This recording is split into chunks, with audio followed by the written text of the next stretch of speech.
Bonjour Laurent Dugas, Bonjour. vous êtes associé fondateur de Péval Conseil et je vous reçois aujourd'hui pour tenter de comprendre pourquoi l'expérience client devient de plus en plus cruciale et stratégique dans la performance d'une entreprise. Mais d'abord, avant d'entrer dans le vif du sujet, quelle est votre définition à vous de l'expérience client?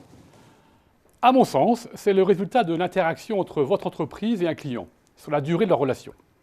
Cette interaction comprend l'attraction, la sensibilisation, la découverte, l'achat, l'utilisation, la facturation, le dépannage et la fin de vie d'un service ou d'un produit. Et c'est aujourd'hui, comme vous le disiez, un élément stratégique incontournable.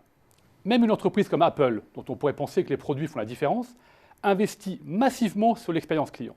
Alors, pour ceux dont les offres sont moins différenciatrices, vous imaginez. Oui, bien sûr. Mais comment est-ce qu'on peut mesurer la performance d'une entreprise en matière d'expérience client? Avec le digital, il y a une véritable révolution dans la mesure de cette expérience client. Avant, il y avait l'enquête client annuelle. C'était cher, intrusif, long, et les résultats plus ou moins fiables arrivaient un an après. Les plans d'action se perdaient dans les strates de l'organisation. Aujourd'hui, on peut avoir un retour à chaud à n'importe quel point de contact entre l'entreprise et le client. C'est donc encore dans la mémoire des équipes, elles peuvent agir, rappeler, corriger. Oui, donc l'entreprise y gagne en fiabilité. Tout à fait, vraiment. Je prends un exemple d'un industriel qui devait faire un effort de mise à niveau de ses infrastructures. Pour changer, il a fait une étude d'investissement en fonction des mesures du parcours client que nous avions construit. C'est-à-dire investir là où les clients le demandent.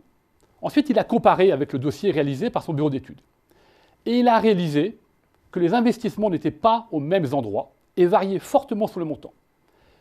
Il a hésité, il a finalement choisi de suivre, pour la première fois, l'avis des clients. Le résultat était très performant. Il a conquis plusieurs points de part de marché pour un budget moindre. Oui, donc effectivement un exemple particulièrement parlant. Mais si on veut aller plus loin, imaginons, je suis un dirigeant désireux de lancer un projet expérience client. Quelles sont les bonnes pratiques, les quelques conseils que vous me donneriez? Tout d'abord, il faut garder en tête que vous connaissez moins bien vos clients que vous ne le croyez. Oui. Ça c'est partout. Les fils déformants sont très nombreux. Chacun en interne va expliquer ce que voudrait le client. Mais personne ne l'écoute vraiment, car ce fameux client dérange nos processus, nos organisations. L'entreprise va donc habiter dans le monde de ses clients, car il est certain qu'eux ne viendront pas vivre dans le sien. Et ce déficit de connaissance est tout simplement catastrophique s'il persiste dans la durée. Donc se mettre à la place du client. Oui, c'est vraiment le premier conseil. Le second, c'est de ne pas attendre que les concurrents se lancent pour le faire. Je voyais récemment un directeur marketing d'une grande banque qui me disait qu'il hésitait à y aller. Et il me disait, mais j'hésite, mais si dans 12 mois je n'y suis pas, tout le monde l'aura fait. Et donc, l'expérience client est devenue un élément de différenciation stratégique avant même vos produits et vos services. Le premier qui va agir va créer un avantage concurrentiel fort, car il va occuper l'espace émotionnel du client. Une fois l'expérience ancrée, le client crée un halo positif. Il structure sa représentation de la marque. Il a donc moins d'espace à allouer à un autre fournisseur.